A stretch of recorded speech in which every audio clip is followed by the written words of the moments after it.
Edge Radio Show has been brought to you by Online Trading Academy in South Florida. Online Trading Academy teaches how to trade stocks, options, futures, and forex, and how money is made in up markets, sideways markets, and down markets, all with limited risk. Learn at their brick-and-mortar school. Real classrooms with instructors who are certified, currently trade, and are profitable. Are you wondering what you can do to make more money, preserve your wealth, or have a better retirement? See how this strategy works. Reserve a seat for the most amazing half-day class on trading. Text to register. Type the letters OTA to the numbers 41411. You can do this. Or call 954-668-2510. That's 954-668-2510.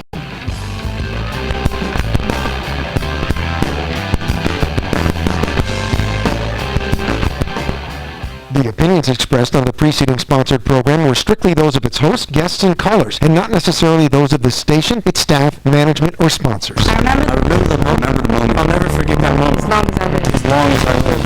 The storage tank ruptured, and for miles, chemicals were pushing up against the riverbanks. This was a big deal, and it was going to have a serious impact on communities up and down the river. I remember the moment. This local guy came up to me and said, "They call the guard out for this stuff?" You probably thought we were all about hurricanes, tornadoes, fighting Mother Nature. Hey, it's a chemical spill. It's a disaster. It affects the water supply, threatens wildlife. We're talking about the health of entire communities and people's livelihoods. You bet we're ready for these kinds of things. We were out there with booms to prevent the spill from expanding. We are responsible for protecting and monitoring the sensitive wetlands. I also remember the moment that same guy came up to me and said, "I don't know what we would have done if they hadn't called the guard up." Learn more about and the environment. Everything that makes up your community. Go to nationalguard.com. Sponsored by the Florida National Guard. Aired by the Florida Association of Broadcasters and this station. What do you want to be when you're older? Hold on, this is like a deep question. When I'm older, I want to be a singer. That's my goal. I'm not sure I want to invent the supercomputer, but I definitely want to build the supercomputer. I want to be an inspiration. An organizer of like do-gooders. I want to be a veterinarian. I want to help out animals and work with them. I want to be a media mogul. Just rule the world. When I'm older, I want to be anything but the one that doesn't fit in, the one that people don't love. Everyone deserves a dream. Everyone. But some of us are depressed, anxious, scared, angry, alone. Don't feel like ourselves. We can't even focus on the present, much less the future. If that's you, say something. It's okay to talk. It's okay to share. It's okay to get help or help someone. Talk to someone. It helps. And people will listen. Add your voice at okaytotalk.org. okaytotalk.org. Brought to you by the National Association of Broadcasters. Are you looking for a different school for your child, where he or she can grow and succeed in ways you've only dreamed about? Well, we have some good news. You have options. We're a nonprofit organization called Step Up for Students, and we award scholarships for children in Florida so they can attend the kindergarten through 12th grade school that best meets their learning needs. You choose. One scholarship helps pay for private school tuition or assist with transportation costs to attend a public school in another county. And now, Step Up for Students also helps children with special needs with the Personal Learning Scholarship Account. Customize your child's education. Visit stepupforstudents.org to learn more. It could change your child's life. Again, visit us at stepupforstudents.org and find the best learning environment for your child. Every child deserves a chance to succeed. Talk 1470, WWNN Pompano Beach, Boca Raton, Miami, Fort Lauderdale. AM 1470, WNN, with more of what you need to know. Tune in for the Jill Dane Show, Sundays at 3 p.m. on South Florida's Health and Wealth Network, AM 1470, WNN. If you're sick and tired of being sick and tired, tune in to the Dr. Bob Martin Show. From erectile dysfunction to eczema, heartburn to headaches, carpal tunnel to how to lower cholesterol drug-free. Sunday mornings at 10 on Talk 1470 WNN. You get your monthly mutual fund or 401k statements look at the bottom line and say, is that it? If after all these years your investments are still making diddly squat, do it yourself. Learn to trade stocks, options, futures, and Forex at Online Trading Academy in South Florida. Learn in real classrooms where students of all ages are taught how money is made in up, sideways, and down markets using a patented rules-based strategy taught only at Online Trading Academy. All instructors are certified, currently trade, and profitable. They show you what they do every day. Most students trade with a couple of $1,000. Since 1997, Online Trading Academy has taught over 100,000 students. You can do this. Tired of low returns? Call now and reserve 2 seats to a free class to see how the banks and institutions trade. Seating is limited. Call 954-668-2510. 954-668-2510. That's 954-668-2510. Talk health. Talk wealth. Talk politics. Talk 1470. WNN. The opinions expressed on the following sponsored program are strictly those of the host, guests, and callers, and not necessarily those of this station, its staff, management, or sponsors. Are you a family caregiver? Are you caregiving for someone who can no longer take care of themselves? Are you overwhelmed? This is Caregiver Solutions Info with Marcia Teele. Marcia will be hosting an hour of true stories and information, tips and updates of the latest research and necessary information in the caregiving field, focusing on you, the family caregiver. An Alzheimer's disease and dementia care expert, Marcia has 15 years of hands-on experience at Arden Courts, a leader in assisted living dementia communities here in the U.S. Marcia covers everything you need to know as a family caregiver, especially if you care for a loved one with Alzheimer's disease or other related dementia or chronic illness. If you have a friend or relative that is also a family caregiver, call them now. They won't want to miss a minute. And let them know they can watch on caregiversolutions.info. And they can listen on WNN 1470 AM in South Florida or nationally on the iHeartRadio app. Now, sit back, relax, and learn from our host, Marcia Teele, as she brings information to you that may just be the caregiving solution you need.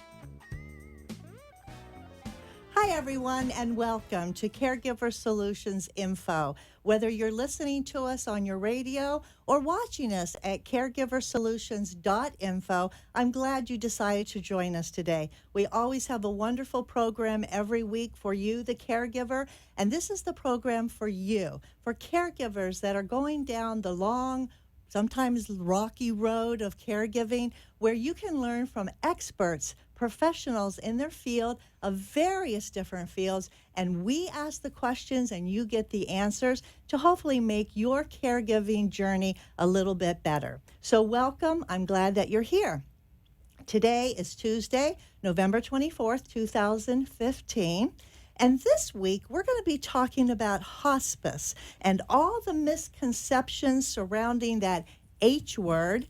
And some things might surprise you about what hospice care is and what hospice care isn't. And so it's going to be very, very informational and informing. And I hope that you tune in and keep listening, because it's something that a lot of people don't like to talk about. But we got past the A word with Alzheimer's, and we have a lot of people now talking about Alzheimer's. And I think now we need to go to the H word and talk about hospice and be prepared. So I hope that you keep listening. I think you'll be very, very happy that you did. But before we get started with that, we always have our weekly Brain Booster. Now, Brain Booster is a tip, something that we tell you about that could either maintain your memory or help to improve the memory that you already have. You know, it's never too late to maintain or improve. So every week we share something with you. Now, this week, this is the week of Thanksgiving, and we're all anticipating having friends and family gather around the Thanksgiving table.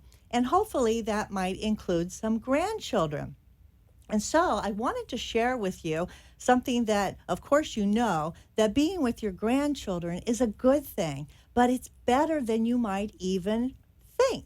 And why is that? Well, you want to set aside some time in your busy, busy schedule to spend some quality time with that grandchild, because it has far more benefits than just spending time together, things that you don't realize that are actually good for your body and for your brain. So, to start off with, it's social time. Social time and that special bonding is beneficial to our psyche, which helps our brain. You've been told over and over again to keep getting involved in socializing activities, don't withdraw. That bonding is very, very important, and you're going to have some of that hopefully at this special time of the year.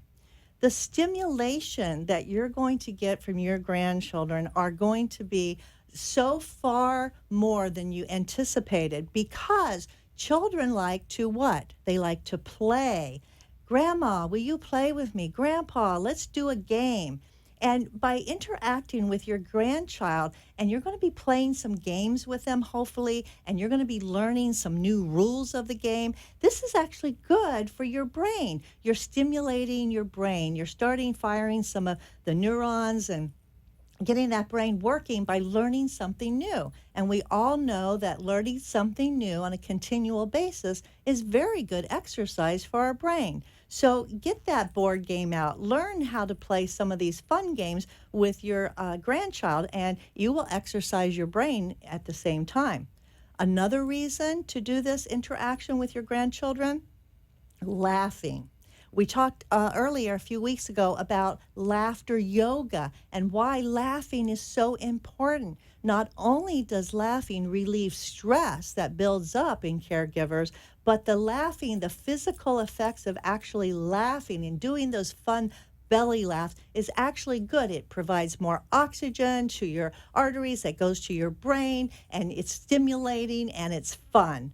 And the best part of all that I think, besides all those great benefits, is that you are creating memories. Memories not only for you, but memories for that grandchild that's going to last a lifetime. Because the things that we remember as we go through Alzheimer's and someone has this disease as it progresses, you may have heard that something called first in, last out, and last in, first out. And what that means is the memories that we keep the longest are the ones that we created during our early years, during our childhood, during our growing up years. So by making these memories for your grandchildren, they're going to have these memories for the rest of their life, and it'll be a special, special time for both of you. So I hope you all enjoy your Thanksgiving.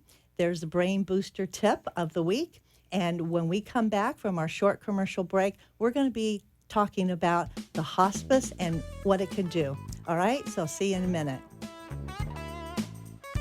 Make First Choice your first choice for home health care. First Choice is state certified for Medicare covered services such as medical treatment and rehabilitation. Qualified healthcare professionals come to your home and work closely with your doctor to build a care plan designed to get you back on your feet as soon as possible. Founded and operated by registered nurses, First Choice Home Health is dedicated to providing exceptional home health care.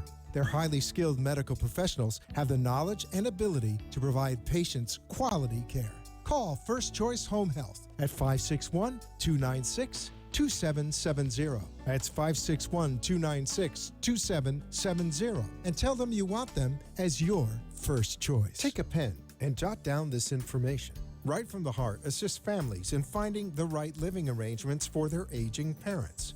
Founded in 2012 by Sharon Agate, Senior Lifestyle Consultant, Sharon has counseled seniors and their families for over 20 years in clinical settings and in independent assisted living and memory care communities. Finding the right community can be overwhelming and time-consuming. Right from the Heart takes the stress and worry from you. Sharon will meet with mom or dad and evaluate their needs and lifestyle preferences and create a personalized plan at no cost to you.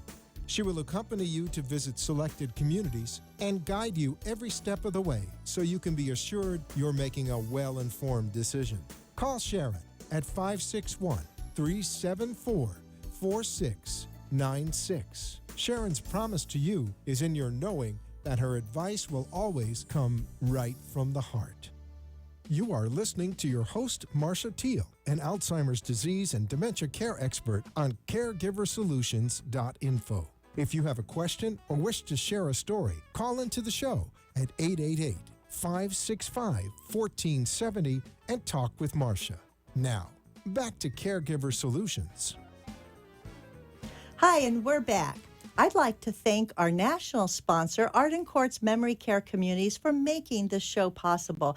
Arden Courts is a leader in dementia and Alzheimer care, assisted living. So when you have a loved one you're caring for that can no longer stay at home or be at home for lots of different reasons, but they yet don't need a nursing home, then Arden Courts is a great place to be. And Arden Courts can help you, the caregiver. They offer free day of respite for you, the caregiver, so you can take time out for yourself. And we all know in this busy holiday season, the caregivers are more stressed out, the patients are more stressed out, and you need time for yourself, and they need time for themselves. So give Arden Courts a call. They have a toll-free number, which is 888-478-2410. Tell them you heard about their free day of respite on the Caregiver Solutions Info Show, and you'd like to find out more about it and how you can take advantage of that at an Arden Courts near you. So please give them a call, and thank you, Arden Courts, for providing this wonderful service. So now I want to let you know that November, we're very close to the end of November, and November is National Hospice and Palliative Care Month. And so in celebration of this wonderful service, we're going to be talking to some representative from hospice. Hospice is a general term, and we're going to learn about what hospice means, what it doesn't mean. We're going to learn some interesting things that I think you'll be very surprised and very glad to learn. So we have joining us today two representatives, and I'd like to introduce them to you now. First of all, we have Dr. Lisa Tartaglia, and we also have Kimberly Haley with us today. Welcome to you both. Thank you. Thank you. I'm so happy that both of you are here to talk about this really, really important topic. It's not always easy for people to talk about it, but it's very, very important for people to learn about it. Now, Dr. Tartaglia, you are a team physician with Vitas Healthcare. Yes. And Kimberly, you are a representative of Vitas Healthcare for the assisted living facilities in this area. Yes, I am. So you both have similar jobs, but yet very different because you both focus on different things. So I'm really glad that you both are here because we're going to be talking about lots and lots of things that I think that our viewers would like to know. But before we get into the questions, I have to share something with everybody. I actually took the liberty of looking up the term hospice. And when I did, I was surprised to find that it comes from the same linguistic root as the word hospitality. Now, hospitality, that's a nice word. And the reason that we have hospice from hospitality, because the word is actually traced back to medieval times.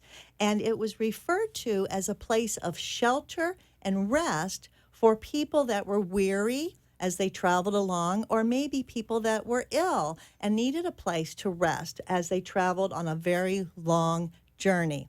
And if you think about that term and where it stems from, it seems to me that it's very, very apropos today as it was in medieval times. Don't you think so? Absolutely. And the reason for that is because it is a long journey. Taking care of someone and then eventually going on to hospice care, it even if it's not long in time frame, and it could be short, it could be long as far as time is concerned, but I think the time, when we talk about length of time, sometimes it's an emotional journey and an emotional investment that feels forever sometimes. So I'm so glad to talk about this and knowing where it came from and knowing that we have this available today to help people. So I want to start off first with the fact that being that this has been around for a long, long time, this concept, why does it seem that people are afraid of the word hospice? Would either one of you like to jump in on that? I think that people are afraid of the word hospice because a lot of people are under the false misconception is when you sign up for hospice, you have hours or days to live. Years ago, that's the way the hospice model was set up, more so for cancer diagnosis. But now that hospice has expanded in a field of medicine, that we take care of many illnesses like dementia, congestive heart failure, COPD, and cancer diagnosis are just a part of our patient population. Very interesting that you said that, because as part of my research, I actually found some interesting statistics. And since you brought it up, I'd like to share those with you now. This particular site that I got this information from is the National Hospice and Palliative Care Organization, which is a national site. And it says that when hospice care in the United States was established in the 1970s, that cancer patients made up the largest percentage of the hospice admissions, just like what you said. However, now we're back, into this day and age. The latest statistics are from 2013, so not too long ago. And interestingly enough, that cancer percentage is very small compared to all the other ailments that hospice covers. And dementia was actually at 15.2%. So cancer at 36%, and non-cancer diagnoses that are under hospice care cover over 63%. And out of that 63, 15% are dementia, with the rest being, as you mentioned, heart disease, lung disease, and on and on and on. So it's very interesting that we've come from cancer, which is another dreaded word, the C words. We have the A word, the C word, now we have the H word. But now cancer, we've come a long way since then. And so how do you think the shift has changed, and what do you see as your goal now for helping people to understand and accept better what hospice can do? Do you have any personal feelings about that?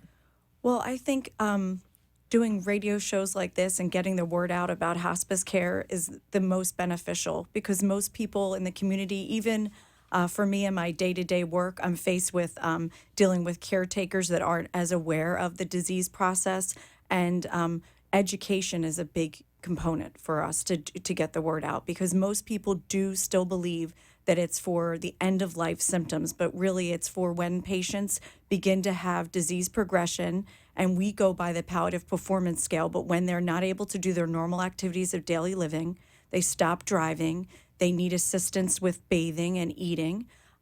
Some of them are not able to walk. If they are walking, they're walking with a walker, very unsteady. These patients, and they have comorbidities such as heart disease, lung disease, or dementia. These are patients that are really should be captured under the hospice model, because the care that we provide at the end of life not only provides them with good quality, that's our goal, but also there's a lot of longevity, believe it or not, in our hospice patients. Exactly. And in that respect, hospice is a good thing for many, many people. And without hospice, it probably wouldn't be as good in many, many cases. So when we say the word hospice, or when we approach a family, I'll sometimes bring that up to families when I meet with them. And you can see the fear in their eyes. And I'm like, it doesn't mean what it used to mean, because years ago, it meant you probably had a week or 10 days to live on this earth and you were on your way out. But now it's really different. And that's why I want to dispel some of those myths and those misconceptions that people have when they hear the word hospice, because hospice, given the opportunity to come in at the appropriate time, can actually help someone to not only have a longer life in some cases, but certainly a better quality of life. And so by having this conversation, we're opening minds to the possibility that, this is what it is, and this is how it can help. So I'm so glad that you both are here to talk about that. In my research, I found that hospice actually started over in London by a lady that had this vision, and she actually brought it to the United States, and it was back in 1963 when she visited Yale University and started having conversations. And from there, it actually became a organization, the very first hospice organization, called Connecticut Hospice in 1974. So here we are 40 years later in the United States, and we still feel the need to educate and talk about this and get the word out, because it certainly can be a good thing for many, many people. And so over the 40 years, things have changed. It's evolved, and we want to talk about some of those changes. So, Doctor, you actually talked about how hospice can help somebody and give better quality of life, and it's not what it used to be. It's not that it's in somebody's, it's not dire that they're on their way out, but there's the certain, I guess, diagnoses and certain conditions that would indicate a person might be appropriate for hospice care. So what are some of the things that, as a physician, that you would look for before bringing someone on board under hospice care? Usually what we look for, like I said earlier, Marcia, is we look at their activities of daily living, or their palliative performance scale, which basically the palliative performance scale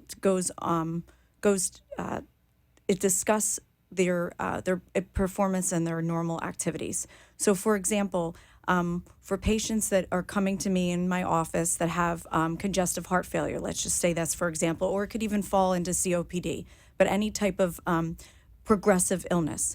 They are maxed out on their medications. They're on every class of medications to treat their underlying illness, and they're still having symptoms, where it be shortness of breath, their appetite is changed.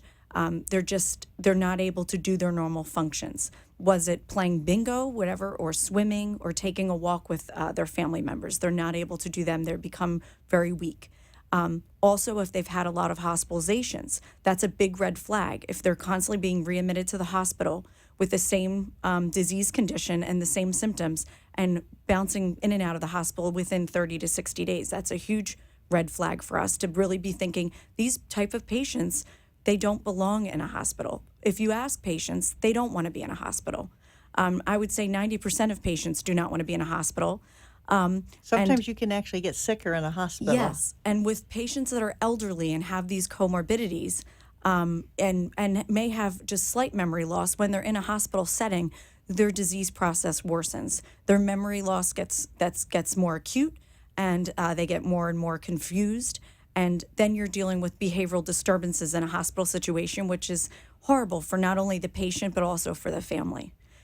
Correct. So would it be correct to say that a diagnosis of Alzheimer's in and of itself is not a reason for someone to be on hospice?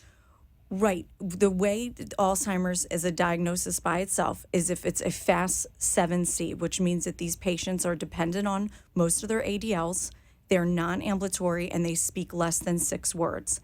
Also, they must also have had an infection in the last 6 months, whether it be urinary tract infection that turned into like a sepsis, which means an infection throughout the body, or if it's aspiration. A lot of patients that have true end-stage Alzheimer's, they lose the ability to swallow as their mind, their neurons are not firing correctly, and they forget how to swallow. So these patients will get pneumonia.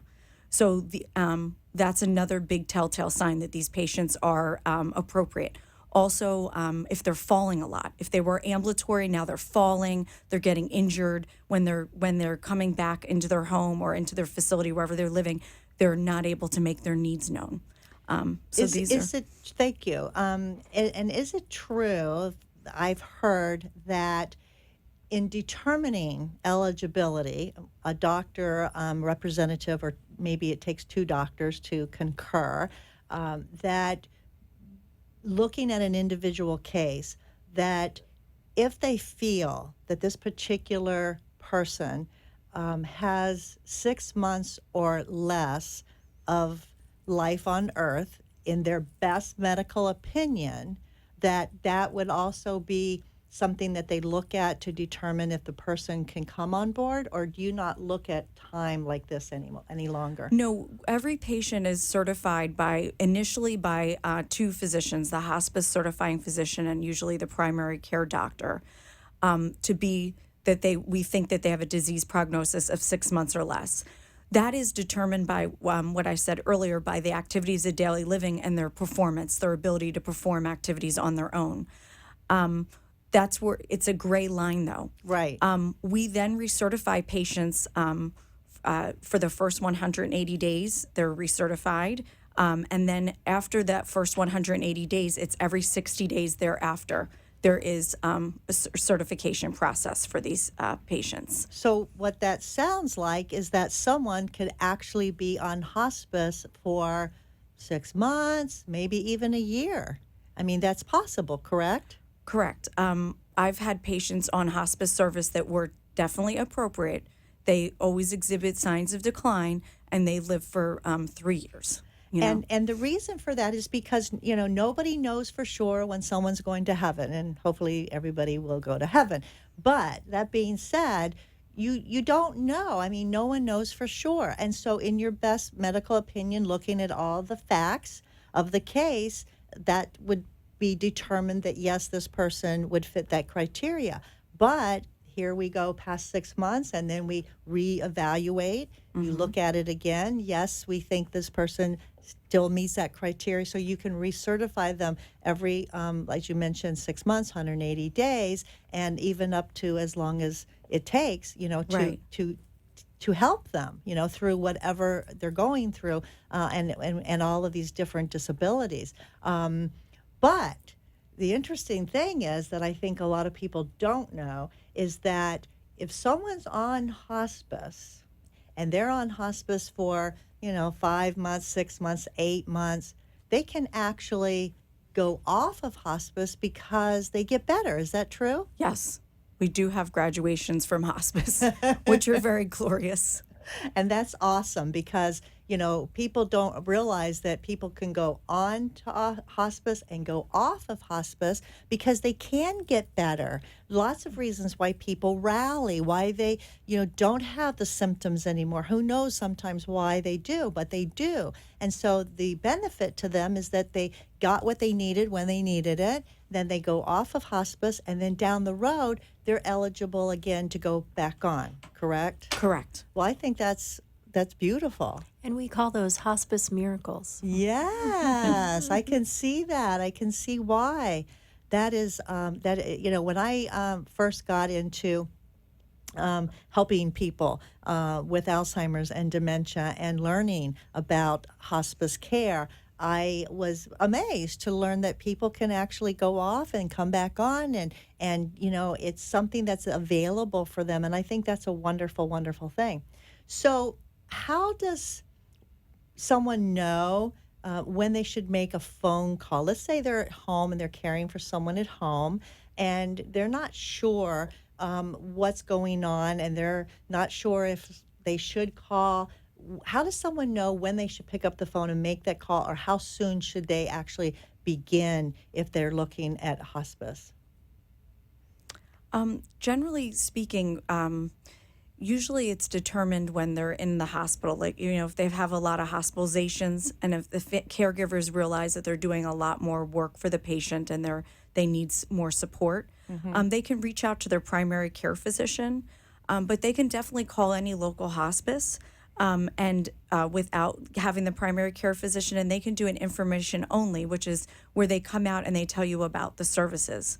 A lot of times, patients come to us by word of mouth. I've been doing hospice now for almost 10 years, and my name is out there in the community. So when I'm in facilities or in people's homes, people know about us based on the services we provided for their friends or their loved ones. So a lot of times we get a lot of referrals that way. I think that's wonderful. So they don't have to worry about when it's time. They can just check in with their doctor. The doctor can make that recommendation. But I love what you said about educating, because if they're afraid and they don't know what to expect, I think the best thing is for them to be educated, then that someone will actually come and explain it step by step to them so they don't have to wonder what is going on, what's the next step, answer all of those questions. I think that's wonderful that you provide that service. So we're going to take a short commercial break, and when we come back, we're going to be talking more about hospice and with our VITAS representatives, and we'll be right back. Take a pen and jot down this information. Right from the Heart assists families in finding the right living arrangements for their aging parents. Founded in 2012 by Sharon Agate, Senior Lifestyle Consultant, Sharon has counseled seniors and their families for over 20 years in clinical settings and in independent assisted living and memory care communities. Finding the right community can be overwhelming and time-consuming. Right from the Heart takes the stress and worry from you. Sharon will meet with mom or dad and evaluate their needs and lifestyle preferences and create a personalized plan at no cost to you. She will accompany you to visit selected communities and guide you every step of the way so you can be assured you're making a well-informed decision. Call Sharon at 561-374-4696. Sharon's promise to you is in your knowing that her advice will always come right from the heart. Do you need the advice of an elder law attorney but perhaps find it difficult or overwhelming getting to appointments? The solution is the Elder Law Department. They bring elder law to you by meeting with you in the comfort of your own surroundings to discuss your personal situation and family needs. In practice since 1994, Heidi Friedman is a member of the Elder Law section of the Florida Bar. She and her team help families with issues that include incapacity and estate planning, asset preservation, veterans benefits, and other legal issues that seniors may face. Call the Elder Law Department at 954-383-1143. 954-383-1143. They bring elder law to you. Arden Courts is not just a place to live. It's a place to call home. Residential living combined with quality caregiving. This is the philosophy behind Arden Courts. Communities created exclusively for individuals with Alzheimer's disease and related dementia who would benefit from a safe and structured environment. For additional information about any of the unique services Arden Courts provides, call 888-478-2410 to locate a community nearest you. Inquire about our educational seminars, resource library, or support groups, or simply feel free to ask questions you may have about Alzheimer's and related dementias. At Arden Courts, we know, we understand, and we can help because memory care is all we do. Remember, call 888-478-2410 for additional information about any of the unique services Arden Courts provides. You are listening to your host, Marcia Teele, an Alzheimer's disease and dementia care expert on CareGiverSolutions.info. If you have a question or wish to share a story, call into the show at 888-565-1470 and talk with Marcia. Now, back to Caregiver Solutions. Hi, and we are back with Kimberly Haley and Dr. Lisa Tartaglia from VITAS Healthcare, which is a national hospice organization. So thank you again, both of you, for being here today to talk about this very important topic. Thank Kimberly, you. I wanted to ask you, we left off before commercial about educating the caregiver and educating people about what hospice is and what hospice can do. And I know you're very involved in the community as a VITAS representative with educating probably not only caregivers but also other healthcare professionals. So tell me a little bit about what a representative in the community does as far as education opportunities. Well, Marcia, we have a lot of collateral pieces that have a lot of information on them, which is very helpful because I use them as a guide. And it helps us go through the disease processes and help to go over those diagnosis criteria so that the physicians, a lot of times, the director of nursing in the communities, as well as the caregivers themselves and nurses that work with the residents, because I'm an ALF rep, which is an assisted living facility. So I'm in the assisted living facilities. I'm also in the independent living facilities, and I do presentations to the individuals who live in the independent facilities as well as the assisted living facilities and their family members. And we also educate professionals from all walks of life in the caregiving industry. I think that's awesome. You're out there not only educating the caregiver, but the doctors who really, if you think about it, they probably didn't get a whole lot of information in medical school about specifics on hospice and all of the criteria. And this is a service that they need to know all of the ins and outs to help all of their patients too. So I think that's wonderful that you're out there, actually contributing to the knowledge base of all the professionals that are going to be helping the caregivers ultimately. So these caregiving seminars that you do, are they open to the public anytime that you ever do things that are open to the general public and they can learn? A lot of times they are. A lot of times in the assisted living facilities, independent living facilities, even we have representatives who will go out into the community. Our doctors even present as well, which is a wonderful opportunity for them, for the community to ask questions to a doctor. Gee, my loved one has this going on. What do you think about this? And that's a great opportunity. So there are, if you look in your local community papers, you'll see sometimes different talks, and they'll highlight talks that we will do in the community. And then again, also at the community centers as well. And you mentioned collateral, you have material that if someone wanted to have some of that, they could probably have it mailed to them if they couldn't come out, and they could read about this. I think that's awesome. But I wanted to touch on the fact that you both are representatives. You have your specific job, so to speak, within the Vitas Hospice organization. But yet I know you're only part of a team because you all work in teams. And I wanted to ask you, what does the team approach do? Why is it set up that way? And who's part of the team? Well, I can tell you from our sales standpoint, that's what I'm part of. I'm part of the marketing and sales team. But all of us educate, whether it's on the sales and marketing team, to our admissions coordinators, to our physicians, to our clinical team that has our physician. We have a team manager who runs the team. We have a chaplain who's part of our clinical team, as well as a social worker. And of course, you have the nurse.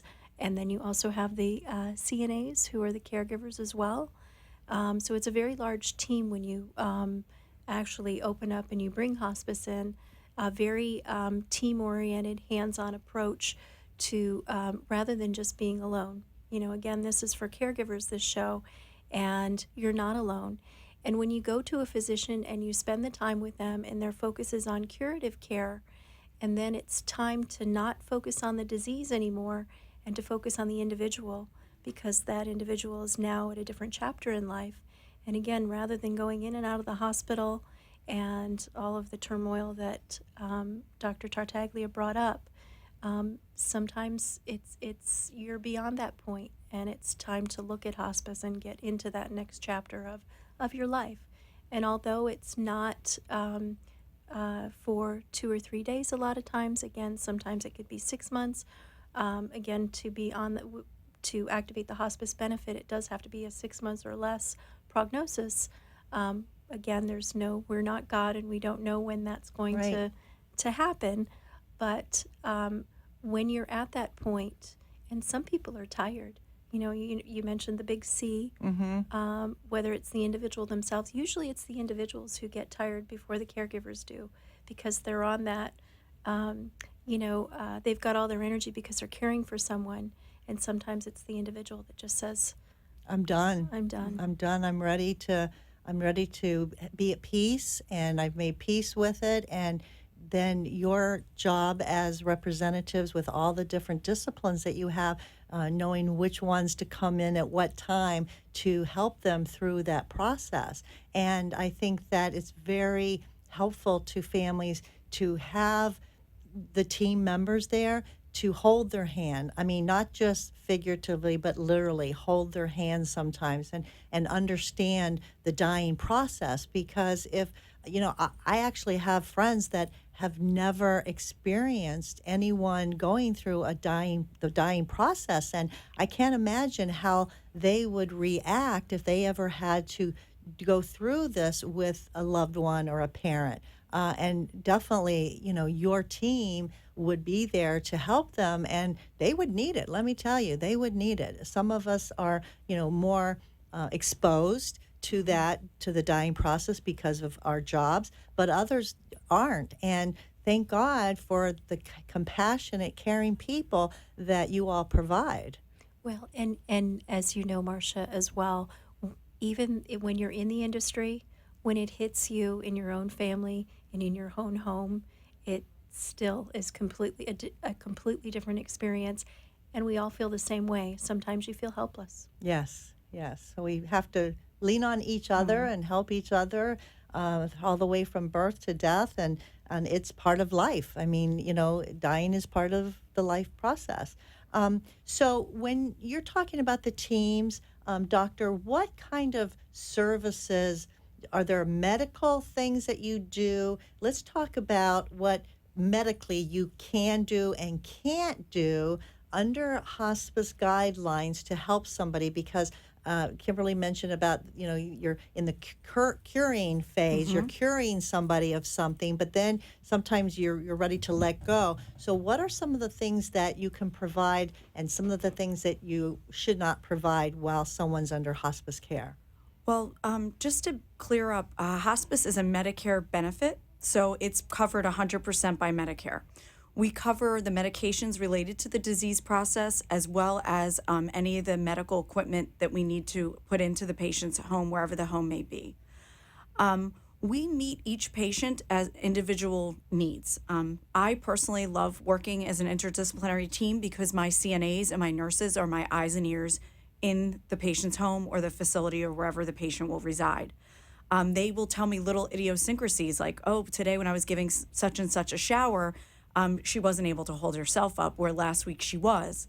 Oh, doctor, when I changed her, I noticed a little redness, or a smell of urine in the diaper is a telltale sign that there could be a urinary tract infection coming. So based on that, based on the disease process and each patient's illness, we treat with antibiotics. I mean, that's a false misconception. I treat with antibiotics until the family says, no more. They don't want any more. Or if it becomes futile, if the patient has lost the ability to swallow and has not ate or drank for several days, then we have to weigh, what's the pros and the cons of this treatment. What do we hope to gain? We will do lab work. We do x-rays. We generally do not do CAT scans, but we will do x-rays if patients fall. Again, we have to meet the family where they're at. If a patient's under a diagnosis of Alzheimer's and they have a fall, if they want, treatment for that fall, then they will come off our service for aggressive treatment if it is deemed unrelated to the hospice diagnosis.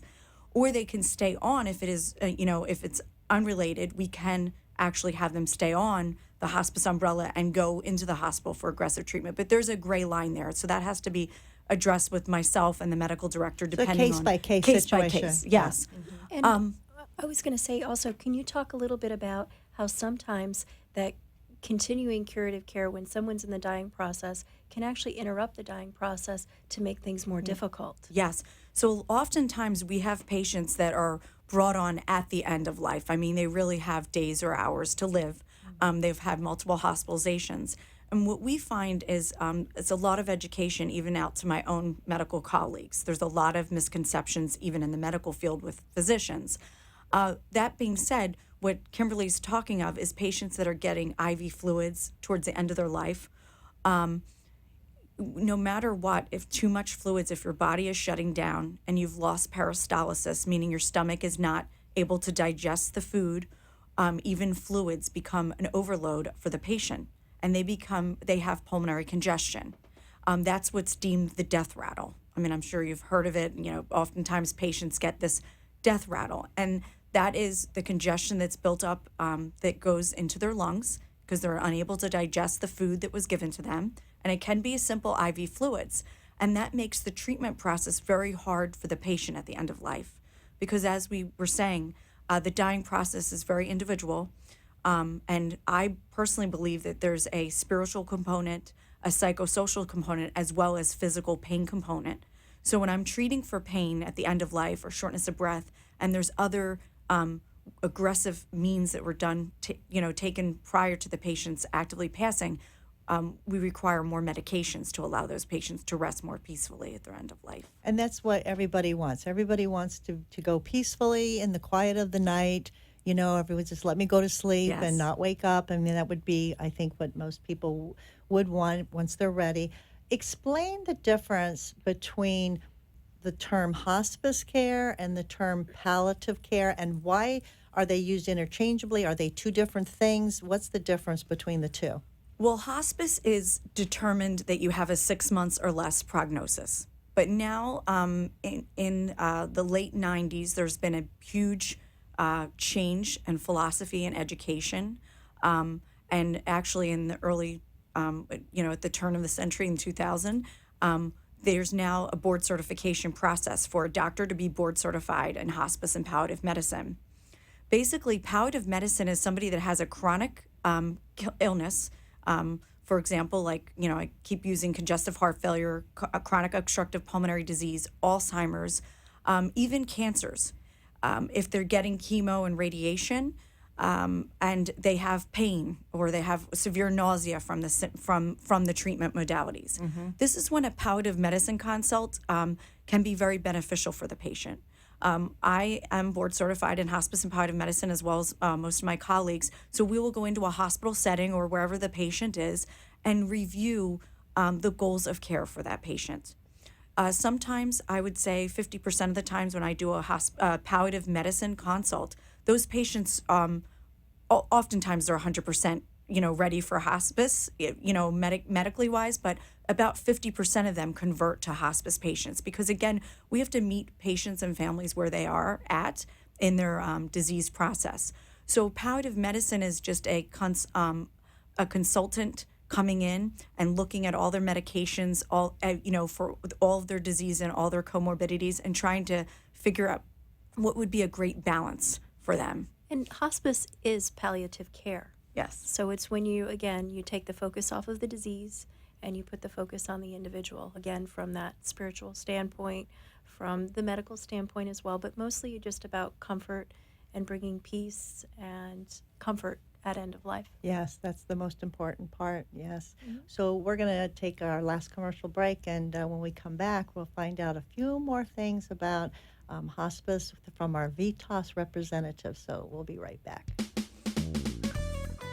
Do you need the advice of an elder law attorney, but perhaps find it difficult or overwhelming getting to appointments? The solution is the Elder Law Department. They bring elder law to you by meeting with you in the comfort of your own surroundings to discuss your personal situation and family needs. In practice since 1994, Heidi Friedman is a member of the Elder Law section of the Florida Bar. She and her team help families with issues that include incapacity and estate planning, asset preservation, veterans benefits, and other legal issues that seniors may face. Call the Elder Law Department at 954-383-1143. 954-383-1143. They bring elder law to you. Make First Choice your first choice for home health care. First Choice is state certified for Medicare covered services such as medical treatment and rehabilitation. Qualified healthcare professionals come to your home and work closely with your doctor to build a care plan designed to get you back on your feet as soon as possible. Founded and operated by registered nurses, First Choice Home Health is dedicated to providing exceptional home health care. Their highly skilled medical professionals have the knowledge and ability to provide patients quality care. Call First Choice Home Health at 561-296-2770. That's 561-296-2770. And tell them you want them as your first choice. Arden Courts is not just a place to live. It's a place to call home. Residential living combined with quality caregiving. This is the philosophy behind Arden Courts. Communities created exclusively for individuals with Alzheimer's disease and related dementia who would benefit from a safe and structured environment. For additional information about any of the unique services Arden Courts provides, call 888-478-2410 to locate a community nearest you. Inquire about our educational seminars, resource library, or support groups, or simply feel free to ask questions you may have about Alzheimer's and related dementias. At Arden Courts, we know, we understand, and we can help because memory care is all we do. Remember, call 888-478-2410 for additional information about any of the unique services Arden Courts provides. You are listening to your host, Marcia Teele, an Alzheimer's disease and dementia care expert on CareGiverSolutions.info. If you have a question or wish to share a story, call into the show at 888-565-1470 and talk with Marcia. Now, back to Caregiver Solutions. Hi, and we're back, and we've been talking about hospice with two VITAS healthcare representatives. Hospice is a term, and we've been talking about what it means, what it doesn't mean, really dispelling a lot of those myths. And we have Kimberly Haley and Dr. Lisa Tartaglia with us. Both are wonderful representatives of VITAS Healthcare and sharing their expertise and really learning with them all of the different things that we all need to know. But one of the things I want to discuss before our end of our show today is the fact that, you know, people want to be home. People want to be in their home. People, especially people that have Alzheimer's, you know, they're always saying, I want to go home, even though they are at home, they don't understand. But home is where the heart is, you know, and I always say that home is where we feel safe. Home is where we belong. But when you're talking about hospice care coming into the home, it certainly does that. I think most people are familiar with that. That you can stay in your own home, but your own home doesn't mean the place that you built and you've lived in for 40 years. Home to some people could be in an assisted living, like in Arden Courts. Home could be, like you mentioned, independent living. Home is where they reside. And so hospice care goes to where they are, wherever their home is, right, Kimberly? Yes, it's very good, Marcia, to bring that up, because the number one misconception is that hospice is a place. Right. And it's not a place. It is not a place. But explain about, there are places where hospice care takes place that might not be exactly where you've been living. Explain the difference of that. If it's not where you've been living, that's usually when you're in crisis. So a lot of times if you're in a hospital setting, and you've got just maybe a shorter time to live, it's not a longer prognosis, someone is actively dying, they could bring them on to hospice at that time, and you could finish out your days not having to be moved. And hospice, again, as you mentioned, will come to you. So it can come to the hospital. It could also be in what we call an inpatient unit. We have a few of those. Actually, again, nationwide we have them. We have one that we're excited about that's being built in Delray. Oh, wonderful. Yes, we're very excited about that. They're smaller units because, again, that's for when someone is actively dying. What we traditionally think about, just a matter of days. In general, in hospice, Mm-hmm, correct. Mm-hmm. However, for your residents in assisted living facilities and independent living facilities, whether they have Alzheimer's and dementia and have comorbidities of COPD and stage heart disease, cancers, they can be on hospice longer in that home setting. And again, as you mentioned, home can be anywhere. It's an assisted living facility, sometimes it's a skilled nursing facility, it's independent living, and of course in your own home. And I think that's wonderful, because when residents are surrounded by their friends and their caregivers in the different communities, you know, that makes them feel comfortable as they're going through this dying process, because they're seeing familiar faces, and the people that have loved them and cared for them through the years of them staying in whatever community they're in. You know, it's important that you keep that relationship and that bond, instead of, you know, having to whisk them away to a cold, maybe sterile place. So if possible, people people want to, be at home, and home could be in a community like assisted living or independent living. And I think that's a very, very good point to bring out. And, it's all about the education process, and it's not easy for people to talk about this. And people sometimes ask me, how do I know when my mom, let's say, for instance, how do I know when she's at that very end stage? What are some of the signs and symptoms? I know it's a very delicate subject, and it's very hard for people to talk about that aren't necessarily exposed to it, but it's important for them to know. So, doctor, can you give us a few examples? You talked about the rattling, but isn't there the skin changes color? Yes, the skin will change color, will become gray in nature. The blood pressure can be very high or it could be very low, as well as, and that depends on a pain level. If a patient's in a lot of pain, they might have sustain a higher blood pressure than what could be their real rate. Also, their heart rate generally gets elevated. In the last day or two of life, you will see a fever, and the fever is the brainstem activity no longer working. So patients will spike a temperature, and the way you know it's end of life temperature is, Tylenol doesn't really help. We do administer it in case there is a pain component, with swelling in the brain and things of that nature, but we won't see a big change in the temperature, and it will just stay, even with the Tylenol, to be a low grade. As well as, their appetite changes. They'll have difficulty swallowing normal foods. They'll be choking on normal foods, and they keep modifying the diet, downgrading to softer and softer foods, but they still have that aspiration component where they're having difficulty eating. Well, thank you for sharing that, because I would imagine that, this is the time when, right before all these things start happening, or as they start happening, that we're going to make the phone call to the family and say, get here, because it's going to be soon. So thank you for that. I want to really stress to people to reach out, to learn more about hospice, to call VITAS and ask the questions, get the information. So if someone who is hearing this show or watching this show would like to reach out, VITAS is a national company, so they're all over the country, but you can call to Kimberly. You met her. How could they reach you? How could they get information, Kimberly? I would be happy to take any calls.